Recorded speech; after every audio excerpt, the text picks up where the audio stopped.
Hi everybody, welcome back to the Joy of Trucking. My name is Kevin. I'm a solo OTR driver with Werner Enterprises.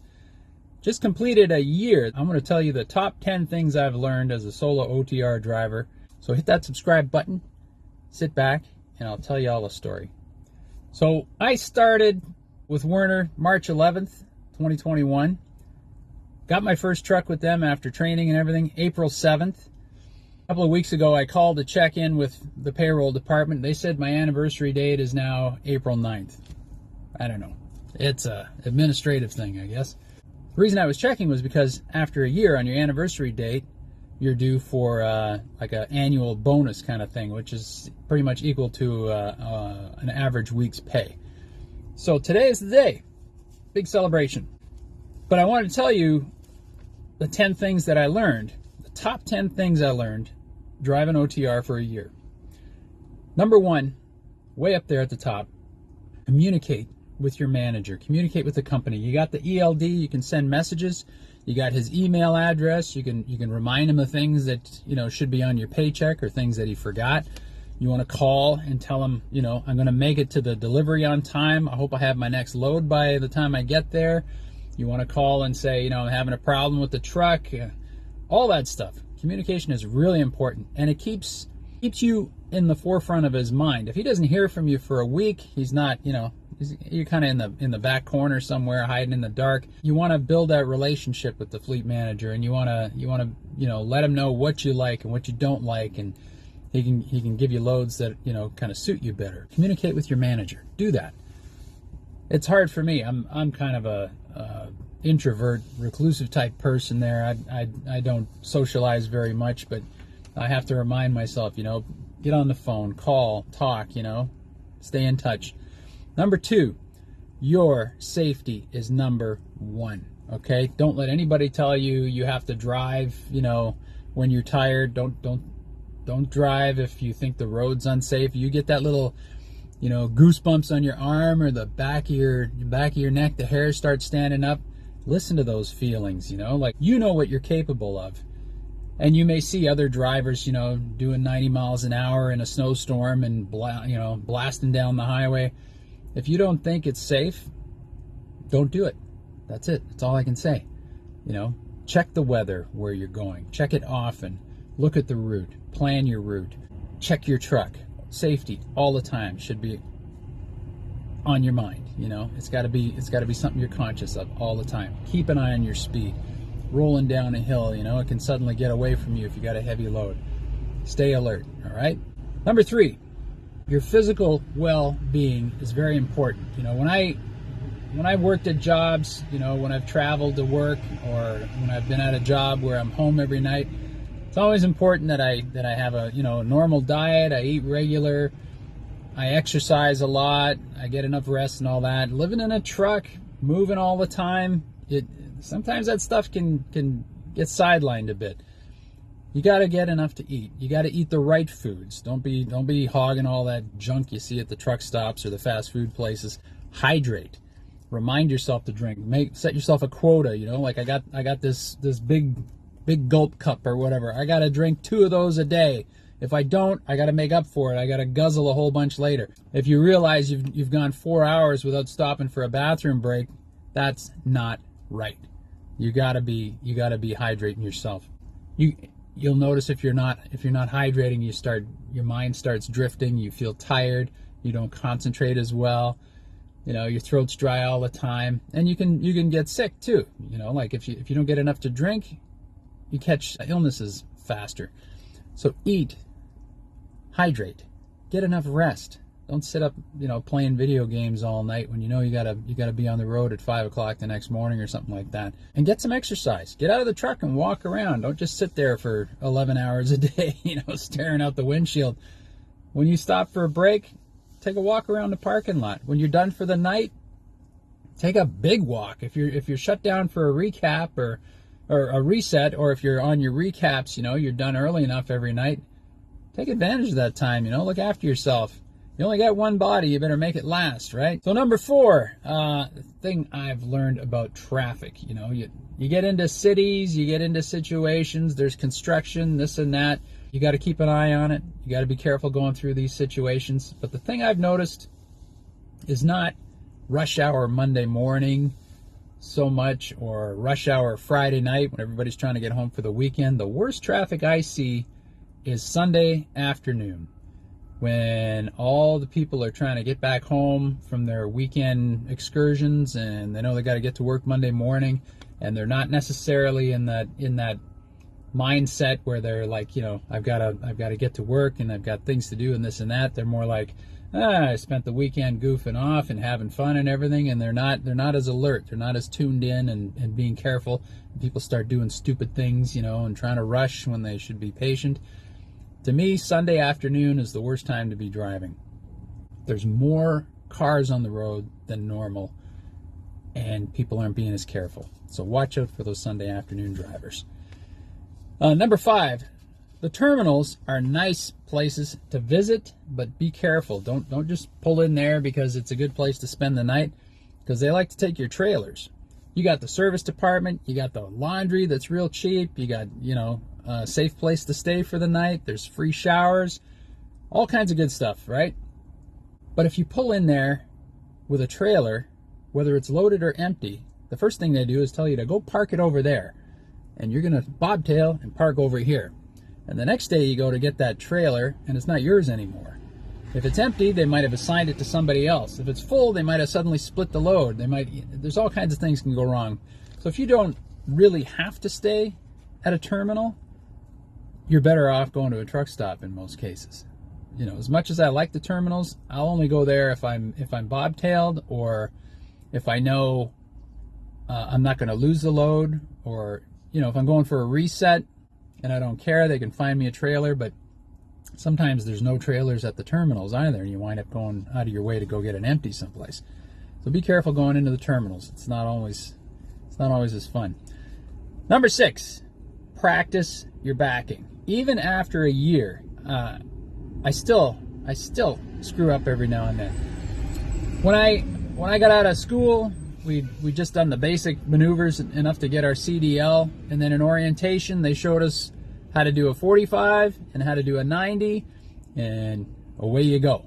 And then when I got out with my trainer for 3 weeks, I was doing backing like 2-3 times a day. I was getting lots of practice, and I was very glad for that, because that is something you do a lot, and you've got to get good at it. And the worst thing is when you pull into a truck stop at night and you're trying to get into a small space and you got all these other drivers looking at you, and it's like you're on display, and you don't want to be making a mistake there. And you certainly don't want to hit one of these guys' trucks. You know, everybody likes their truck. Everybody's proud of their truck. You don't want to see somebody ding it up and smash something or whatever. You don't want to be the guy that does that. That being said, you know, a lot of times I'll get to a place and I'll see a real easy spot where I can just pull straight through, drop the trailer, and take off. Or there's a spot where I can just line up and do a straight back. And it's quick, and it's easy, and it gets me back on the road a little quicker.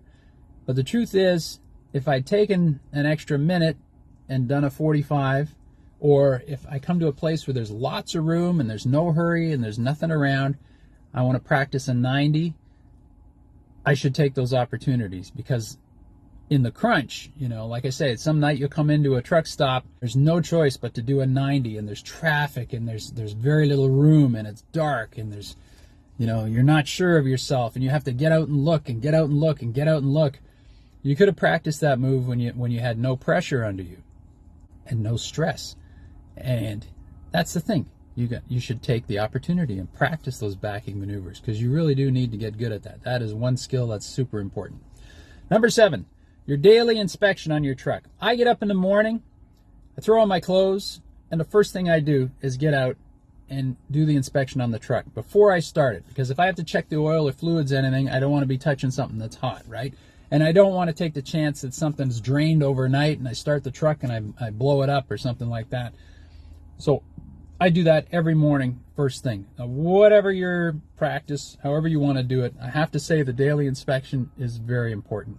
And I've seen drivers that don't do it. They're kind of like, you know, when something's wrong with the truck, I'll know it. I'll just sense it because I'm psychic.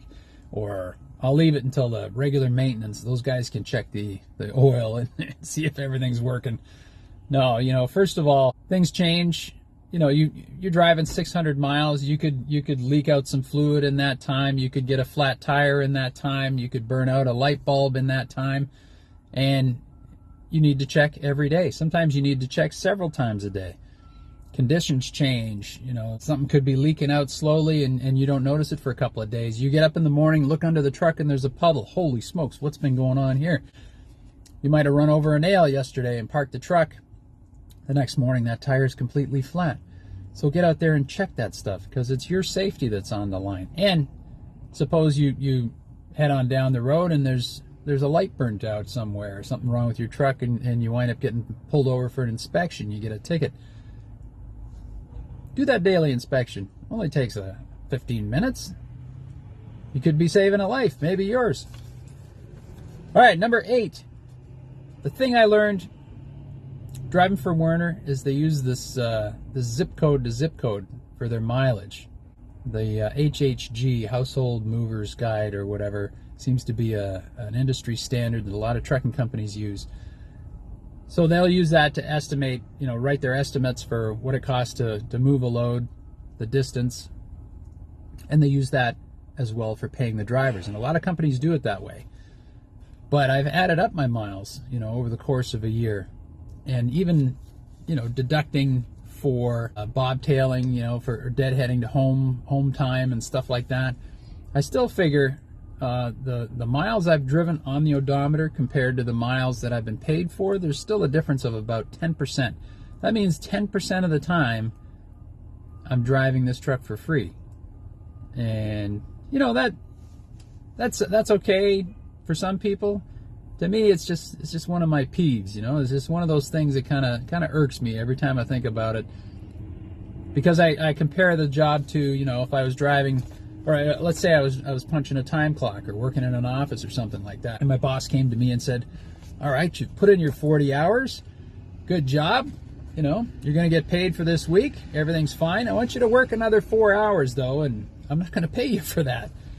To me, that just seems a little off there, you know. And a lot of guys are like, you know, hey, suck it up, you know, you're a trucker, that's the life, that's how it goes, that's how it's always been. But I'm sorry, I've worked a lot of other jobs, and to me that just doesn't sound right. Okay, moving on. Number 9, living in a small space is something that I've had to learn and had to deal with, and had to come up with innovations and solutions and so on.